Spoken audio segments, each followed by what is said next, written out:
2018 ዓመተ ምህረት በመቀለ ዳይሮ ልዩ ስሙ ሰራዋት በመባል አካባቢ ከጠዋቱ 5:05 የተፈጸመው የድሮን ጥቃት በዋናነት ህወሓት ባከማቸው ከባድ መሳሪያዎች ላይ ኢላማ ያደረገ መሆኑን ምንጮቻችን ገልጸዋል። ሰላም ጤና ይስጥልን ውድ ኢትዮጵያውያንና ኤርትራውያን የዕለተ ነሐሴ መረጃዎችን በማስመልከት ለእናንተ ይዤላችሁ መጥቻለሁ። ሚኪ ነኝ ከሚኪ ታቦር ኢንፎ። ለዚህ ቁም ነገር አዘል ቻናል አዲስ የሆናችሁ ሰብስክራይብ በማድረግ ወቅታዊና ታማኒ መረጃ አግኙ። በዛሬው ዕለት ነሐሴ 14 2018 ዓመተ ምህረት በመቀለ ዳይሮ ልዩ ስሙ ሰራዋት በመባል አካባቢ ከጠዋቱ 5:05 የተፈጸመው የድሮን ጥቃት በዋናነት ህወሓት ባከማቸው ከባድ መሳሪያዎች ላይ ኢላማ ያደረገ መሆኑን ምንጮቻችን ገልጸዋል። የተረጋገጠ 3 ሰዎች ተጎድተዋል።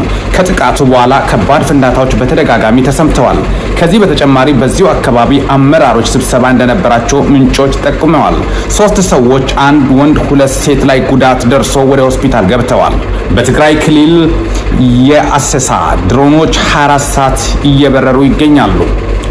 ከትግራይ የተሰማ መረጃን በማስመልከትም ነው። እንግዲህ እንደምታወቀው የኢትዮጵያ መንግስትና የቀድሞ የህወሓት አባላት መካከል የነበረው ቁርሾ እስካሁን ድረስ እንዳልተፈታ ወደ ሌላ ነገር ምናልባት ዳግም የትግራይ ጽምዶ የኤርትራና የኢትዮጵያ ትግራይ ተወላጆች የህወሓት ደጋፊዎች ጥምረት የመሰረቱበት ጉዳይም ነው። በተለይ የህወሓት ደጋፊ ቡድኖች የመሰረቱበት ጉዳይ ያን በማስመልከት ምናልባት ኤርትራ ጋር አብራ ህወሓት እየሰራ ነው በማለትም ነው በርካቶቹን ክስ ያቀርቡ የነበሩት። ሌላኛው መረጃ የአዲስ አበባ ጉዳይን በማስመልከት የወጡት መረጃዎች አሉ።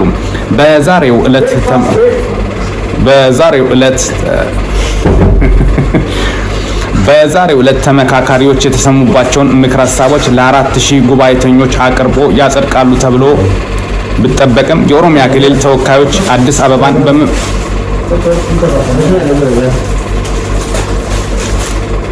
የአዲስ አበባ ጉዳይን በማስመልከት የወጡት መረጃዎች አሉ። በዛሬው ዕለት ተመካካሪዎች የተሰሙባቸው ምክር ሀሳቦች ለ4000 ጉባኤተኞች አቅርቦ ያጸድቃሉ ተብሎ ቢጠበቅም የኦሮሚያ ክልል ተወካዮች አዲስ አበባን በሚመለከተው ምክር ሀሳብ ላይ ቅሬታ በማቅረባቸው ምክር ሀሳቦቹ ሳይጸድቁ ቀርተዋል። የአዲስ አበባ ባለቤትነት ጉዳይን በተመለከተ በትናንትናው ዕለት በ500 ደረጃ በተነበበው ሰነድ ላይ በሬዲዮ መሰረት ይፈረማል ተብሎ ቢጠበቅም የኦሮሚያ ክልል ተወካዮች በህገ መንግስቱ ላይ የአዲስ አበባ ዋና መቀመጫ መሆኗ ይደንገግ የሚል ቅሬታ ለኮሚሽኑ በማቅረባቸው ምክር ሀሳቡ ዳግም እንድታይ ምክንያት መሆኑን ተሳታፊዎች ነግሮናል። ጉዳዩ ዳግም መታየት የለበትም፣ በ500 ቡድን ደረጃ ተስማምተዋል ያሉ ተሳታፊዎች በበኩላቸው ለኮሚሽኑ ቅሬታ ማቅረባቸውን አስረድተዋል። በትናንትናው ዕለትም ማለትም ነሐሴ 13 ቀን 2018 ዓመተ ምህረት ለሪስ ቡድን ተመካካሪዎች በንባብ የቀረበው ሰነድ ግን አዲስ አበባ የፌደራል ከተማ ትሁን፣ ራሷን በራሷ ታስተዳድር በሚለው ላይ ሁሉም ከስምምነት መድረሱን ያስረዳል። ክልሉ ከከተማው አስተዳደር ልዩ ጥቅም ማግኘት ስላለበት የሚደነግገው የህገ መንግስቱ ክፍልም የጋራ ጥቅም በሚል እንዲሻሻል ከስምምነት መድረሱን ያክላል። አዲስ አበባ የኦሮሚያ ክልል ዋና መቀመጫ ትሁን ከሚለው ጋር በተያያዘ ግን 2 ምክር ሀሳቦች ቀርቦ ነበር። እነሱም ክልሎች የራሳቸውን መቀመጫ መወሰን እንዲችሉ በህገ መንግስቱ ይካተት የሚለው አንደኛው ሲሆን ሁለተኛው ዳግም በህገ መንግስት አንቀጽ 47 ወይም አግባብ ያለው አንቀጽ ላይ የሰፈረው አዲስ አበባ የኦሮሚያ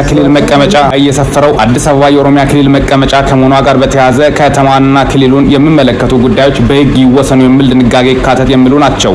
ይሁንና የኦሮሚያ ክልል ተወካዮች አዲስ አበባ የኦሮሚያ ክልል ዋና ከተማ መሆኗ በህገ መንግስቱ መካተት አለበት በሚል ቅሬታ ለ500 ቡድን ከተነበበ በኋላ ዳግም በማንሳታቸው ዛሬ ምክር ሀሳቦችን ያጸድቃሉ ተብሎ የነበረው ጉባኤ ኛው በምክክሩ ስፍራ ላይ ውሎ ተመልሷል። በእነዚህ ምክንያት ጉዳዩ ዳግም የሚመለከት ኮሚቴ ከተለያዩ የህብረተሰብ ተወካዮች ተመርጧል። ኮሚሽኑ ጉዳዩን አስመልክቶ የቀረበለትን ቅሬታ ለመመልከት የክልሉ ምክር ቤት ጉባኤ ጠርቶ ምክር ሀሳቡን ከ10 ወይም ገና ከተጀመሩ የተሰጡ የቡድኑ ምክር ሀሳቦች ዳግም እንዲመለከቱ ከፖለቲካ ፓርቲዎች ጋር ምክር ቤት፣ ከሃይማኖት አባቶች፣ ከክልል ከሁለቱ ከተማ አስተዳደር ከንቲባዎች፣ ከሽማግሌዎችና ከሌሎች ቡድኖች ተወካዮች ተመርጦ እስከዛሬ ማታ ድረስ ጉዳዩን እንዲያጠናቅቁ ከኮሚሽኑ እንደተነገራቸው ስማቸው እንዳይጠቀስ የፈለጉ የክልሉ ጉባኤ አባል ነግሮናል። በሌላ በኩል የሂደቱን ወደ ኋላ መመለስ የተቹና ለኮሚሽኑ ቅሬታ ያቀረቡ ወገኖች መኖራቸውን ሰምተናል። ተመካካሪዎቹ በትናንትናው ዕለት በ500 ቡድን ደረጃ በንባብ በቀረበልን ምክር ሀሳብ ላይ ተስማምተን ሳለ እንደገና ወደ ጉዳዩ አድሮ እንደ አዲስ መታየቱ አግባብ አይደለም፣ የኮሚሽኑ አሰራር ስርዓትም አይፈቅድም ሲሉ ቅሬታቸውን አቅርቧል። እስካሁን ባለው ሂደት ከአዲስ አበባ አጀንዳ ውጪ በሁሉም ምክረ ሀሳቦች ላይ ከስምምነት መደረሱን ከተመካካሪዎች ሰምተናል። የምክክር ኮሚሽን ምክረ ሀሳቦች በተመካካሪዎች ይጸደቃል ተብሎ የነበረው ነሐሴ 12 ቀን ነበር። ይሁንና በትናንትናው ዕለት በሰጠው መግለጫ ዳግም ዛሬ ነሐሴ 14 ቀን 2018 ዓ.ም ነው። ይሁንና በሁለቱም ቀን በተባለይ ቀን ገደብ ምክረ ሀሳቦች ከ4000 ጉባኤተኛ አልቀረበም።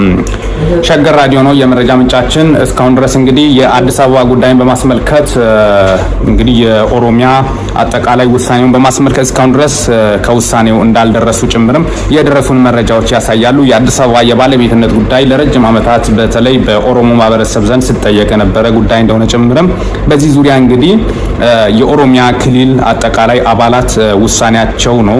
በዛ ውሳኔ ላይ ተመስርቶ የአዲስ አበባ እጣ ፈንታ የሚወሰንበት ጉዳይ እንደሆነ ጭምርም ነው የደረሱን መረጃዎች የሚያሳዩት። ሌላኛው መረጃ ኢትዮጵያና አሜሪካ በመከላከያና ደህንነት መስኮች ስትራቴጂያዊ ትብብር ለመመስረት ተስማሙ። ኢትዮጵያና አሜሪካ በመከላከያና ደህንነት መስኮች ሁለንተናዊ ስትራቴጂያዊ ትብብር ለመመስረት ከስምምነት ላይ ደርሷል። በመከላከያ ሚኒስቴር የውጭ ግንኙነትና ወታደራዊ ትብብርና ዋና ዳይሬክተር ሜጀር ጀነራል ተሾመ ገመቹ የተመራ ከፍተኛ ወታደራዊ ልዑካን ቡድን በአሜሪካ የስራ ጉብኝት አድርጓል። የልዑካን ቡድኑ በጉብኝቱ ከአሜሪካ መከላከያ ሚኒስቴር፣ ፔንታጎን፣ የአፍሪካ ጉዳዮች ምክትል ረዳት ሚኒስትር ብራያን ጆ ኤሊስ እና ሌሎች ከፍተኛ አመራሮች ጋር በሁለትዮሽ የጋራ ጉዳዮች ዙሪያ ተወያይተዋል። በውይይታቸውም የሁለቱን ሀገራት ወታደራዊና ዲፕሎማሲያዊ ትብብሮችን ወደ አዲስና የላቀ ምዕራፍ ለማሸጋገር ከመግባባት ላይ ደርሰዋል። የሁለቱም ሀገራት ከመከላከያ ተቋማት ትብብር ለማስፋትና ስትራቴጂያዊ ቅንጅትን ይበልጥ ለማጠናከር ከስምምነት መድረሳቸው ነው የተገለጸው። ስትራቴጂያዊ ትብብር በዋናነት ብሔራዊ ጥቅምና የጋራ ተጠቃሚነትን ለማረጋገጥ እንዲሁም የጋራ መተማመንን በማጠናከር በአፍሪካ ቀንድና በሰፊው ቀጠና ዘላቂ ሰላም፣ ደህንነትና መረጋጋትን ለማስፈን ያለመ ነው። ሁለቱ ወገኖች የተደረሱትን የትብብር ማዕቀፎች በፍጥነት ወደ ተግባር ለማስገባትና ወደ ተሻለ ስትራቴጂያዊ አጋርነት ለማሳደግ ያላቸውን ቁርጠኝነት አረጋግጠዋል። በተጨማሪም ልዑካን ቡድኑ ከሌሎች የአሜሪካ መከላከያ ተቋማት አመራሮች ጋር ሰፊ ውይይቶችን ከማድረጉ ባሻገር ጉብኝቶችን ማካሄዱን የውጭ ጉዳይ ሚኒስቴር መረጃ አመላክቷል። አስቸኳይ መረጃ። በራያ የተከሰተው ድርቅ የገበሬዎችን ኑሮና የእንስሳት ሀብት ለከፍተኛ አደጋ ዳርጓል። በራያ የተከሰተው ከባድ የዝናብ እጥረት በህብረተሰቡ በእንስሳትና ጤና ላይ ከፍተኛ እንቅፋት ፈጥሯል። በአካባቢው ያለው መሬት 70% የሚሆነው በህዝብና በድርቅ እጥረት ተጎድቷል። በዝናብና በድርቅ እጥረት ተጎድቷል። ሰብሎች ሙሉ በሙሉ ጥቅም ላይ አልዋሉም። በመኖና በውሃ እጥረት ምክንያት በሺዎች የሚቆጠሩ እንስሳት በረሃብ እየተሰቃዩ ሲሆን በመኖና በውሃ እጥረት ምክንያት ልሞቱም ከፍተኛ አደጋ ተጋርጠዋል። ድርቁ ከቀን ወደ ቀን እየባሰ መጥቷል። የእርሻ ባለቤቶችም የኑሮ ሁኔታ በከፍተኛ አደጋ ላይ ይገኛል። የተፈጥሮ አደጋ የተጎዱ ገበሬዎችና እንስሳት አፋጣኝ እርዳታ እየጠየቁ ሲሆን ለሚመለከታቸው ባለስልጣናት፣ ለስራ ፈጣሪዎችና ለእርዳታ ኤጀንሲዎች አስቸኳይ እርዳታ እንዲሰጡ ጥሪ እየቀረበ ነው። ሌላኛው ኤምባሲ በሌለባቸው ሀገራት ለሚኖሩ ዜጎች የፓስፖርት አገልግሎት የሚሰጥበት አዲስ አሰራር ተዘረጋ። በሊባኖስ፣ በሱዳን፣ በጆርዳንና የኢትዮጵያ ኤምባሲ በሌለባቸው ሀገራት የሚኖሩ ዜጎች ፓስፖርታቸውን ለማደስ የሚያስችላቸውን አሰራር መዘርጋቱን ከኢትዮ ኤፍኤም ጋር ቆይታ ያደረጉት የኢሚግሬሽንና ዜግነት አገልግሎት ህዝብ ግንኙነት ዳይሬክተር አቶ አምቦ መቃሳ ገልጸዋል። በእነዚህ ሀገራት የሚኖሩ ዜጎች በአቅራቢያቸው በሚገኝ የኢትዮጵያ ኤምባሲ ለምሳሌ በሱዳን ያሉ በደቡብ ሱዳን በኩል አገልግሎት እንዲያገኙ መመቻቸቱን አቶ አምቦ ገልጿል። በተጨማሪ ተቋሙ የባዮሜትሪክስ መረጃዎችን የሚቀዱ ተንቀሳቃሽ መሳሪያዎችን ወደ እነዚህ ሀገራት በመላክ ዜጎች ባሉበት ቦታ ሆነው መረጃቸውን እንዲያዝ ይደረጋል ብለዋል። ፓስፖርታቸው ለረጅም ጊዜ የተቃጠለባቸው ወደ ሀገር ቤት መግባት የሚፈልጉ ዜጎች ዳግም በሊሴ ፓሴ የጉዞ ሰነድ ወደ ሀገራቸው ገብቶ ፓስፖርታቸውን እንዲያድሱ መመሪያ መሰጠቱ ታውቀዋል። በተመሳሳይ በሀገር ውስጥ መጓዝ ለማይችሉ አረጋውያንና ህሙማን በቤታቸው ተገኝቶ አገልግሎት የመስጠት መርሃ ግብር በቅርቡ እንደሚጀመር ጠቁመዋል። ክቡራትና ክቡራን ዩቲዩብ አድማጮች ዕለታዊ መረጃዎችን በማስመልከት ከወደ መቀሌ ትግራይ ላይ ዛሬ የድሮን ጥቃት መፈጸሙን የደረሱን መረጃዎች ያሳያሉ። ሌላኛው መረጃ እንግዲህ እንደምታውቀው የአዲስ አበባ ጉዳይን በማስመልከት ዕለታዊና ሊደመጡ የሚገቡ የአዲስ አበባ ዕጣ ፈንታ በርካቶች ለረጅም ዓመታት በተለይ የኦሮሞ ሕዝብ ሲጠይቅ የነበረው ጥያቄን በማስመልከት ምን ላይ ተደረሰ? ምናልባት የአዲስ አበባ ነዋሪዎች ምን ያህል አስተያየት ወይም የአዲስ አበባ ዕጣ ፈንታ ምን ይሆናል የሚለውን በቀጣዩ ደግሞ ውሳኔ በአደባባይ እንግዲህ ይፋ ሲሆን ለእናንተ የምናቀርብላችሁ ይሆናል። ዕለታዊ መረጃዎችን በማስመልከት ሚኪ ነኝ ከሚኪ ታቦር ኢንፎ። ሌላኛው ደግሞ ልደመጥ የሚገባው ወሳኝ በተለይ ፓስፖርት የሌለባቸው ሀገራትና ኢቭን ደግሞ በጣም በሚያሳዝን ሁኔታ ጦርነት በተደጋጋሚ ሲጎዳ የነበረው ራያ ስፍራ ነው። አንዱ እንግዲህ እንደምታውቀው የአማራና የትግራይ ይገባኛል ጥያቄ ራያና ወልቃይት ጠገዴ፣ እነዚህ ስፍራዎች በዋናነት እንግዲህ ለጦርነት ከዚህ በፊት መንስኤ የሆኑበት ስፍራዎች እንደሆኑ ጭምርም ነው።